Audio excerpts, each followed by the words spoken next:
Yes, Oh, you're sharing the camera too. Okay. I am. So you So, don't have to sit alone. okay, so I failed to ask Dahoon about this. Do you want me to share your camera on the Yeah, stream? that's fine. That's Yeah? fine. Okay. Doesn't matter to me. Let me pop the camera out here. I'll get this all set up. And then camera, let's go. You suffer too. Let's see here. Where am I going to put this camera? There we go. Okay. Cool. Okay. Nice. Do you want to introduce yourself and maybe talk a little bit about like how you got into what you're doing and where you're at with things? Sure. Cool. So I'm Helena. I'm from Denmark. I currently live in Sweden. I used to do character art. I did that for like 7 years as a hobby because every tutorial for ZBrush back when I got it was for character art. I discovered Houdini and I never looked back. I worked for Pieces Interactive for 3 years and got laid off, and now I'm looking into becoming an environment artist or tech artist, or both. Or both? Hell yeah. Yeah, was it you that was saying you were interested in indie? Yes, Yeah. That's pretty I cool. love it. I think the fact that you're looking at two different roles that are very like, I mean, they cross over quite a bit, but they're two very like, one's very technical and one's very art driven, and you Oh have yeah. like the QA background is really nice. Oh, That that's good to hear. Yeah, Because that I actually often makes hear it like, very valuable for yeah, I indie. often hear like you should fit in a specific box and stuff like that. So I'm always like, because I don't want to pick, you know? Yeah, yeah. No, it's so with I think with AAA, it does lend itself to being like that because there's so many people. Yeah. But as the studios get smaller and smaller, you go more and more like double A and then indie. Oh, for sure. You're just the more hats you can wear, the happier everyone will be, because you can help carry the heavy load that is for the small team. But yeah, yeah, I was gonna say what Dahum was saying in chat was that the colors of your portfolio are really cool, Well, thank you. and the way you're like diving into Houdini, it was like, I guess it's how your environments are being developed so quickly. Unless you're just hardcore grinding, like, is it both? Yeah, pretty much. Yeah. Do you mind me asking how much time you're spending? Because I feel like the Star Spring Ranch, Mhm. that wasn't that long ago. No, so I started building my portfolio in late December, I believe. Mm. So, and since then, I've pretty much been working on my portfolio. Now I'm kind of on a break, but every day, minimum of like 8 hours, I would say. Oh, so you're kind of treating it like a job. Yeah, yeah, absolutely. Dude, that's cool. I mean, that's definitely one way to do it. As long as it doesn't feel like too much, right? No, absolutely not. I love it. I don't know what else I would do. Yeah. Well, now I have the Elden Ring DLC, but Yeah, yeah. before that. There's some interesting memes going around right now about all the excuses people are going to have to not go to work so they can play that DLC. Yes, I can imagine. Oh, this is really cool though. Is there, so when I look at this scene, it does look like there's a lot of definitely like manual work, but like how is Houdini helping you with this type of stuff? So I use Houdini for a lot of different things for every scene. So for here, for example, I used it for the rocks so that I wouldn't have to sit and sculpt different types of rocks, but I could simply make a tool that could generate different rocks for me. Mm. Looking back at this one now, I'm not super stoked about how the rocks turned out. I would like for them to have a little bit more shape to them, but it is what it is.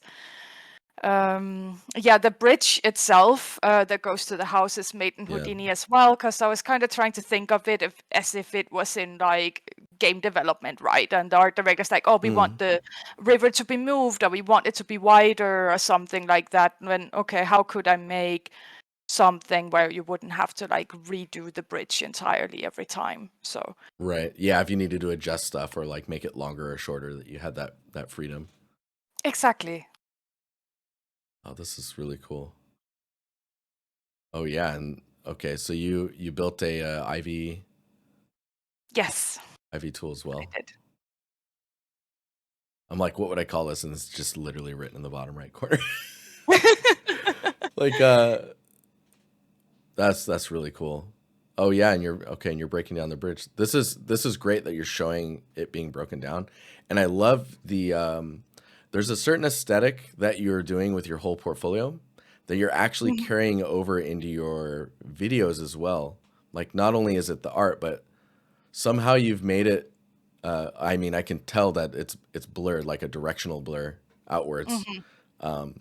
from what we're supposed to be focusing on. It's like basically making the brain go, look at this. But because you're doing that through the UI, it actually makes the UI kind of melt into the rest of the environment, and you don't really notice or pay attention to it. Yeah. I don't know if that's intentional, but it really helps unify. I'm trying to see if like if we go to your main portfolio, are you doing that anywhere here? No. Interesting. Okay. Because it feels like, oh, of course that's like that. Like it feels like you don't even have to try to have that there. It just makes sense that it's there. Um, That's good. yeah, yeah. It's like, oh, automatic. Um, oh, this is really cool. Right, and it looks like you built a root tool as well. Yeah, because I didn't want to make the roots go around those like pillars manually, so I was like, I'm gonna make a tool for that. Oh, it's crazy if you have to like you've seen me sculpt that stuff for hours. Like I Yeah, enjoy it, but like if you're in a production scenario, like you just can't. You'd have to build a kit that has a few different shapes if you're gonna manually do it. exactly, exactly. And I knew that I was not gonna have any like crazy close-ups of that area and stuff like that anyway, Mm. so I felt like I could get away with it. Oh, this is really cool. Oh, right, and here's your rock or stone tool. Oh, so are you actually taking the shapes in the editor? Yeah, yeah. So Interesting. it takes like a sphere input, so you can like shape the sphere in whatever way you want, and Yeah. then a rock will be generated from it. Oh, I and it's have a also little bit live in of here a too. nicer. Yeah, it is. Yeah, so I got a little bit of a nicer stone tool in my newer projects Yeah. because this one it feels a little bit blobby. It doesn't look that good, I think, but Oh, this is as interesting it's how you go. showed the river panning UVs just with the Yeah, arrow. Yeah. Yeah, and you've got your foam vertex painting. yeah, There's you can probably use Houdini to figure out where you get rocks passing through water, and then just yeah. like spawn a VFX, Oh yeah, so absolutely, you could get the absolutely. splashing on the right side and not have to manually place them every time you. Yeah, I would lose my mind if I. Luckily, it was a small scene, so it wasn't too bad. Yeah, I mean, I think that's something that often we forget, especially if you've been in game development, is like there's doing it the right way, which is more scalable Hmm. and faster to do. And then there's the, oh, I'm just gonna do it for this one off. Like there's only one rock sticking out and it just needs splashes on the front. Why would I build a like the back end on Houdini to help me place all of one of them? Yeah, yeah, that would be a little ridiculous. This is okay, so you're really this is great that you're showing like there's a lot of breakdown. You're showing a lot of like what you're sculpting, the foliage sculpts. I wonder if like let me see if there's I mean we should move on to the next one because I'm assuming it gets more advanced in the sense of like you're like really stretching your legs and now you're running. Because I mean that was 4 months ago, Yeah, yeah.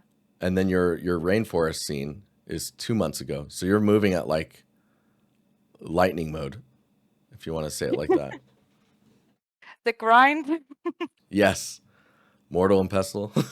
Yeah, exactly. Yeah, this one was fun to make because the whole scene is basically made on one shader Oh, with that's a color cool. curve.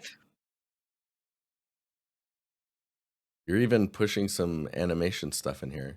How are you going about Yeah. approaching that? Oh, I Is it just just animate rigging? them in Maya. Yeah, Okay. it's just rigging. Have you tried the rigging in Unreal yet? I haven't. I want to though. Yeah, apparently it's pretty nice. Yeah, I've heard it should be really, really good.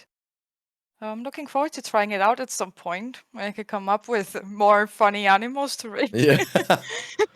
So, okay, so with this project, what was the goal of this one? Are you just like pumping out scenes, just getting comfortable, or? Well, yes, and also I thought the limitation of working with just the one singular shader and essentially using a color curve or a gradient to color everything could be really, really fun. So I think Mm, everything here, except for like the birds and the lemurs and the tree leaves, and the water, of course, everything is done to that one shader or is running on that one shader and the same right. color curve.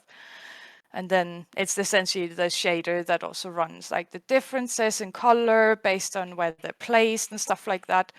So it was more like a fun technical challenge and also just practicing making foliage and building scenes. Yeah. Oh, that's really interesting. Oh, wow. Okay. So this is really intriguing. So the environment itself to me feels really busy. Like sometimes it can be Mhm. kind of hard to read.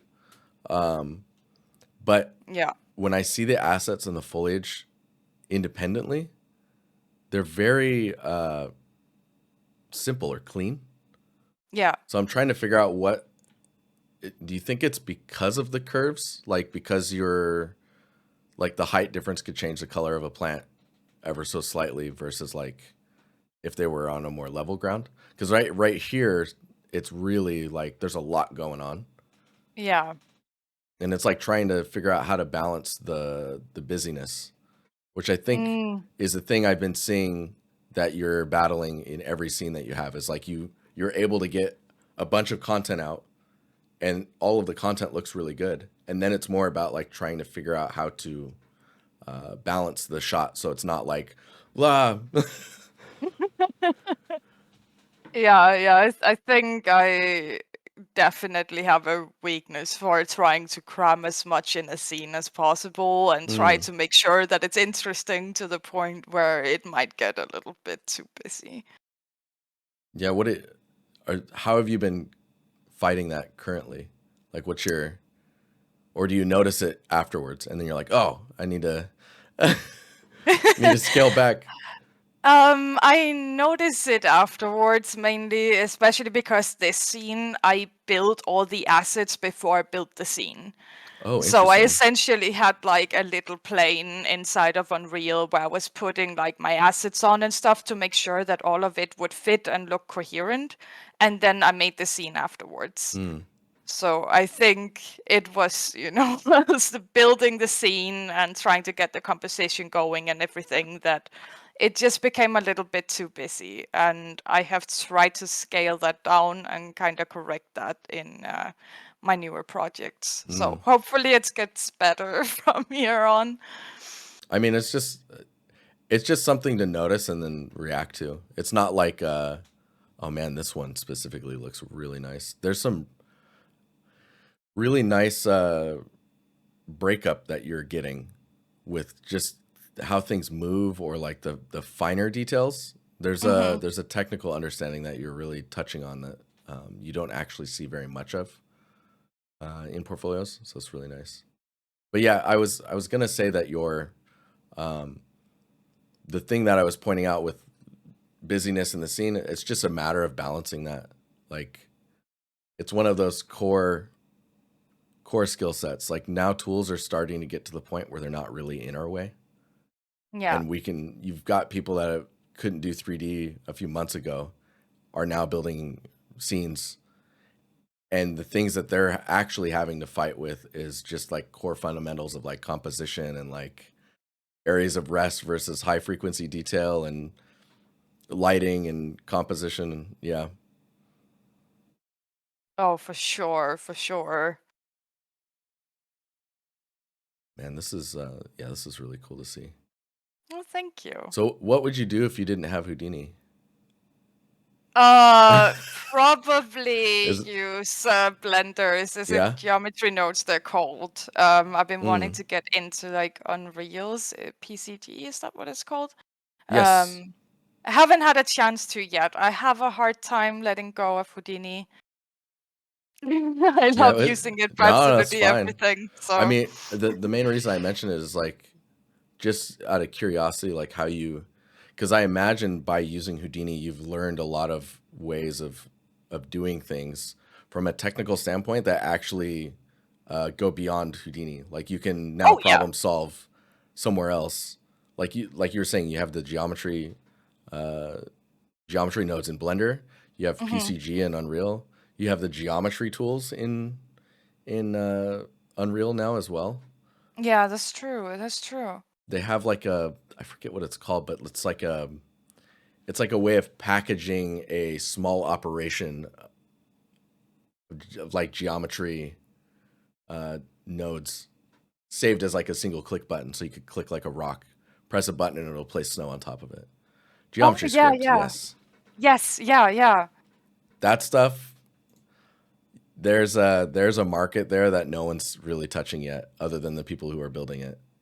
And I think that's gonna, I think that'll blow up because it makes it so like you could build how we would deal with snow for an entire game, and it's just Yeah. a list of buttons that the rest of the artists just click on when they need snow on something, or like, oh, I put all these props together and when I select all of them, then I can generate snow on top of it.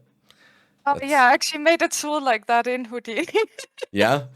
Yeah, and Yeah, I see did. you could pull that off in Unreal, and I guess you could even package it as like Yeah, a kit for people. I should get into that. I'm waiting for someone to do it. I don't have time. But there's a lot of really cool things in here, and it's really nice to see you. Um, oh, interesting terrain blocking out tool. It's cool to see you expressing all of it and showing it, and just kind of like going, this is how I'm using Houdini Yeah. to speed up my process. Yeah, because I love proceduralism, but I think it's best used when it's used as a tool and not the entire thing. Like, if Mm, everything is procedural, I think it rarely ever turns out that nicely. But if you kind of use it as a tool to create something or to place something, like scatter tools are used a lot, for example, then you can get some really, really nice results. yeah, yeah, because I mean, you can always build in a way to override. So like you Oh, do a yeah. scatter pass, and you're like, okay, in this one area we would need to do something more unique or custom, and Yeah. then you can just take over from there. Yeah, yeah, exactly. Um, so looking at the potion loft, this one actually the end result is much stronger than when I was talking about it previously. I Yeah, okay, that's like you good. were like you were able to balance out the light and dark stuff that I was pointing out, and the amount of like frequency. Like there's still a lot of detail, but it's no longer like chaotic. Let me let Manu out. Hang on here.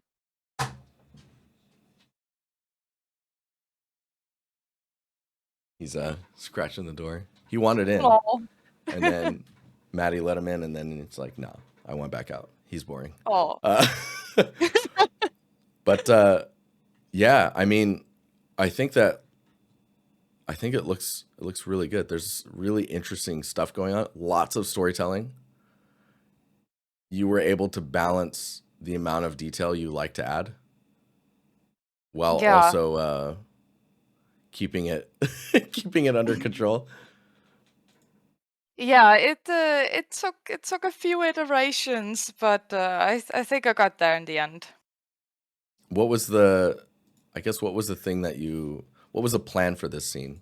Were you just trying to do something specific, or because I haven't read through all the text on the side, so. So it was mainly working with like a couple of new shaders, I guess, but I think like the overall idea was that I wanted to try and make an interior since my previous two environments were exteriors. So Mm, I wanted to just try something that was a little bit different with a few props and stuff. just a few. No, it's There's not really, that many actually.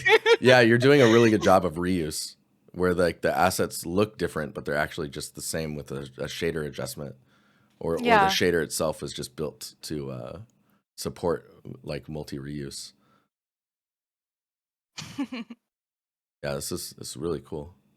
Oh, and then you did some asset breakdowns. Okay, so man, this is really interesting. So again, I'm seeing your environments. I'm not really sure what it is. Like I wish I had knew like immediately, because then I could just be like that. If you do this, it'll fix the thing. Um, but the table looks Mm. really cool. But I don't feel that same table in this scene. Maybe it's just because of it's covered in shadow. Yeah, that could be, yeah. But just the fidelity of your assets and the way you're approaching them is really interesting.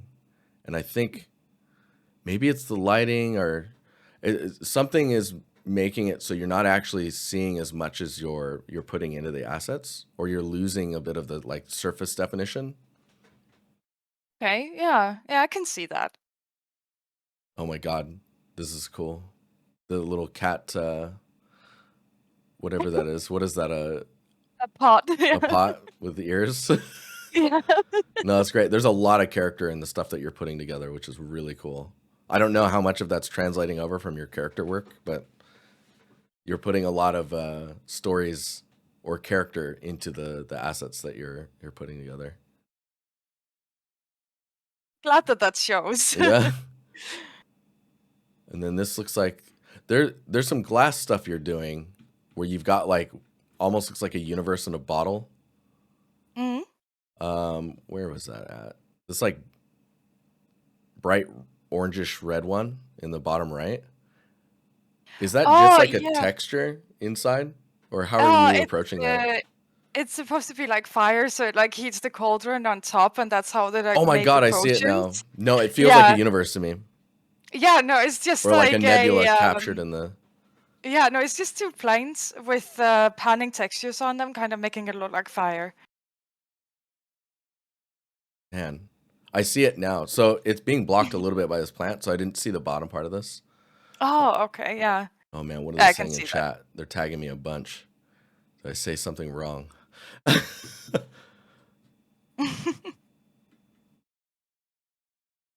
But yeah. I guess the only other thing, it's not your fault, but because of the resolution of your videos, Mm? Unreal, ArtStation, I guess kind of the same thing now, right? Um, it's very crunchy unless you Oh, like yeah. full screen the video, but then it looks fine. Oh, It's I don't know, it's like a compression thing where uh, they're just not smoothing it out for you. I don't know. oh, that's interesting. I don't think I have that on my end. Really? Maybe I'm it's just gonna me. I'm gonna Oh, have some now more people check that, I now think, I'm and see if paranoid. it's You guys are talking about the cat in chat. There's like they're like moving around and stuff. It's so It's cool. the little cat there in the corner. Yeah. No, it's really good. This scene was really really fun to watch progress. The moon's quite bright, but I mean, I think that you're going for that intentionally. Yeah. Yeah, that was the idea. It might be a little bit too bright, but It's definitely got like you're on the I don't know, the 30th floor, and there's a guy at the very bottom telling you like, "Oh, we've got you surrounded." You got the spotlight on the window feel. oh Like god.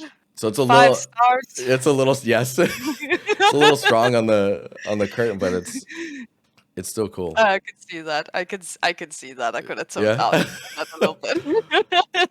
um, FBI, open up. let's see. um, and then you have the cave, which I don't think I actually saw this one. It was very quick, so my process of figuring out what I want to do is usually very chaotic, where I end up making a bunch of assets that I never use for anything. Oh. And that's kind of where the idea for this project came up, because I Mm. had made these like cave walls and all this foliage, and I actually kind of liked it. So I was like, oh, it would be a shame if I never used it for anything, because the initial idea ended up scrapping and I did the potion loft instead. So this just became like a little project of like assets that were in my project graveyard. Oh wow. Okay. So you're just like, I'm just gonna throw these all together and I'll come up with a scene as I go. Yeah, pretty much. So okay. I mean, that's not a bad thing. It's actually very rare that people will do that. Um, usually, I just put it aside and never look at it again. uh, That's usually what I do yeah. too, but this was an exception, I suppose. Oh, this is really cool to see all of this stuff. Oh, there's your procedural rock. Nice. Yeah. Okay. So what I was gonna say, now that we've looked at all of your stuff, I think the major. So first of all, your portfolio looks really good, especially for how much time you've put into it so far, and it Thank really you. shows that you're targeting more of a technical environment artist, Yeah, and proves it as well with every post. You're breaking down like what you've done that's more technical, that is scalable, that a team could use. I think when it comes to the like the production side or the pipeline of how you're building your stuff, it sounds like you're building, from what you've been saying, you're building assets, and then you kind of like, okay, I think I'm going to go this direction, and then you kind of put that all together. So you build the assets before you know what you're making. not necessarily. No, so I felt like I have an idea for a project. Mm, So for the rainforest, for example, I had decided that I wanted to do a rainforest and I wanted everything to run on one shader. right, But before I built the environment, I made the Houdini tools, I made the meshes, I made the shader to make sure that everything worked coherently, because it was all working on like RGB masking and stuff like that and vertex paint. So I needed to make sure that everything was reading properly on all the assets right. together. So I did that before I started assembling it. So I Okay. didn't know what I Yeah, wanted to no, do. no, okay, that makes a little bit more sense with like Okay. putting it together in a scene, or like in a like a zoo, a prop zoo. Yeah, exactly. I Right. make the soup first, essentially, and then I put it together for that one. So you're the first person I've seen go in that order, which is really interesting. Because you have like a big picture idea, and Yeah. then you collect and create some stuff that kind of matches that, and Hmm. then you make sure that they're cohesive together, and then start building a scene with the cohesive assets. Exactly.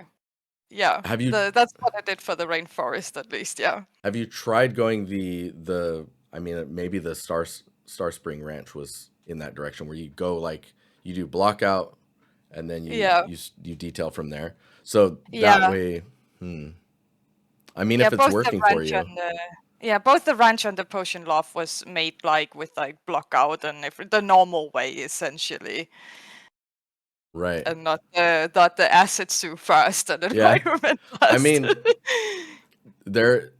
I think the end result still works. You will probably end up with less of a graveyard if you go in the other order of like blocking out what you think you're gonna need, Oh, a and hundred like percent. building a scene. But if you're like thriving in the chaos, just roll with it. Like because the balancing that you're talking about that you do in the prop zoo, like you can do that near the end when you're polishing, because then you're like trying to bring everything together. Oh, for sure. And I you think probably it's already do that also anyways.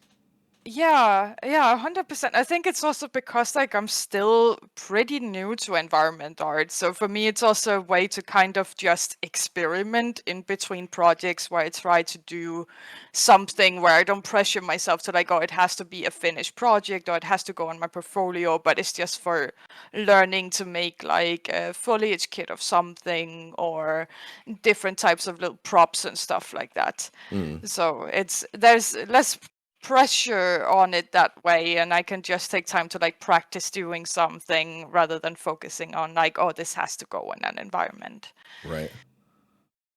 Okay, someone had a really interesting question. We're like way over time, but we're just chatting about all this stuff. So someone had a question about how do you have 6K followers? And my my gut is telling me it's because your so not only is your art very good, but you're consistent in posting art, and you're really strong in the social aspects of like being part of communities, interacting with lots of people.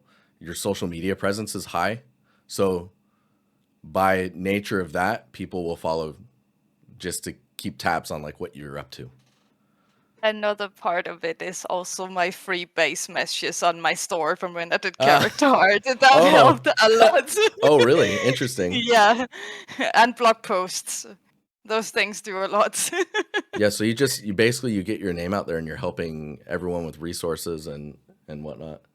Yeah, yeah, like it was just like some stuff that I feel like, oh, I could have used this when I was starting out, Mm, or it's something I've gotten questions about, or something that I just felt like, oh, the breakdown for this will be way too long if I put it in the actual portfolio post. So yeah, I'm gonna put it on the blog instead. yeah, and I think I've shared your blog posts on Twitter before, so it's good Oh stuff. Yeah, it's good stuff. Um, do you have any questions before we get out of yeah. here? I don't. Okay, so yeah, I'm looking into getting a junior role, right? Mm-hmm. So is there anything that you're thinking, looking at my portfolio, that you feel like I'm missing, like a skill I'm not showing off well enough, or you feel like, oh, it would be really cool if Helena did something in this direction so we could kind of see that skill set, or even if there's just something that it feels like I'm severely lacking across my projects that I should improve. Well, I guess it depends on what you want to do outside of the technical and the environment side, right? Like you don't Mm, have any mechanical or hard surface stuff for the most part in your portfolio, but maybe yeah. that's because you're not interested in that at all. And if you're not Yeah. interested in that at all, you probably shouldn't put it in your portfolio because you might get hired and then you'll be doing that every day. Um, Yeah, that's true. That's true. is there? I'm trying to think of like what might be missing. I mean, I think you were onto something with a potion loft and like interiors. Yeah. Doing some more like storytelling or coming up with, this sounds funny, Houdini ways to prop interiors. Okay. I don't know if that's even like I don't mess with Houdini much at all, so your knowledge is far beyond mine. So if you were to like think about like, oh, we have like a table, is it a dinner table? Like how does that lay out? Like propping on that, how do we? Is there a way to use Houdini for that, for example? Or Oh yeah, like for sure. doing an interior, but then maybe having your environments kind of bleeding into it. Maybe it's abandoned and it's just kind of getting overgrown and stuff. That kind of lends itself to the stuff you're already playing with, but then also introduces more interior scenes. Um, Yeah, yeah, that's a really good idea. more focus. So some in chat are saying maybe more focus on composition, maybe complex modeling, Yeah, I stylized was stuff. thinking. Yeah, Yeah, I was thinking that something I haven't really done much is kits. Like that was basically just for the first project with the ranch. So that was something I kind of had in mind myself. yeah. I wonder if you could do like world building, like if you were to build something like a rule set for how an area, like say you built like a little like cozy farm type place, Hmm? and what's around the farm and how the farm looks and how all of the stuff is propped gives you like composition. You get like nice storytelling. But then rules that you've kind of put in place that explain like this is why shovels in this world look like this, for example, or like this is why the truck that's parked outside of the farm is Oh yeah. hovering or something like that. It's a little Okay. bit more broad, but it lends Yeah. itself to thinking about like the big picture of, because like right now in your Star Spring Ranch, everything is very green, and it's Oh like yeah. how can you use your understanding of color theory or like building like templates of like a color palette that you can use for drawing like interest in one area while the rest is kind of unified, but it's separate from what you're wanting us to look at. Because I can tell you want us to look at this building Yeah. because of the way it's framed. I guess I mean, it's the only building that has like banners and stuff on it. So there's that aspect going into it. But yeah. What are you planning to make next, or what are you working on?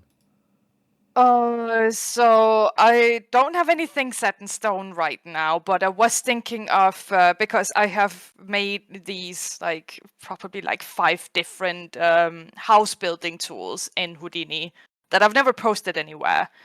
So I was thinking, well, if I made like a kit for like building houses and then essentially make a Houdini tool that can assemble them Mm. and use that to make like something like a small village, perhaps a similar tool like that for assembling plants and stuff like that. I think could be kind of fun. That sounds Um, amazing. It made me realize that there's one thing that is missing from your portfolio, and it's more of a water source type of place. So if you did like yeah, a fishing village that's around like water, that could be pretty cool. I was actually just working on a fishing village and Oh, I really? ended up scrapping it because I was like, oh, Well, I I mean, don't you like got your graveyard understanding. now, Oh yeah, yeah, I do. and water is Maybe I something I should would get back love to to that. see you approach. Oh yeah, yeah. Yeah, I make quite shallow water so far, so maybe it's time for some deeper water. Maybe you can put it on ice, and Oh that yeah, you know, that and could they're be fun. cutting patterns to like, because then it's not just Oh. yeah. Sounds a little bit more interesting now. I don't know. Maybe Yeah, yeah. no, yeah. I like that Anyways, idea. super cool. Um, I don't know if that helps, but It does. if you have other questions, we have that chat. Just drop me a line in there or DM me. Sometimes we chat, and Absolutely. yeah, I can help wherever possible. I appreciate it. Yeah, it's super cool. Oh, look at that guy back there. He's but cool. Okay, I'm gonna hop to the next one Yeah, before I run out of time. sounds good. All right, I'll talk to you later. It's good seeing you. Oh, you too. Talk to you later, Jeremy. All right, bye. Bye.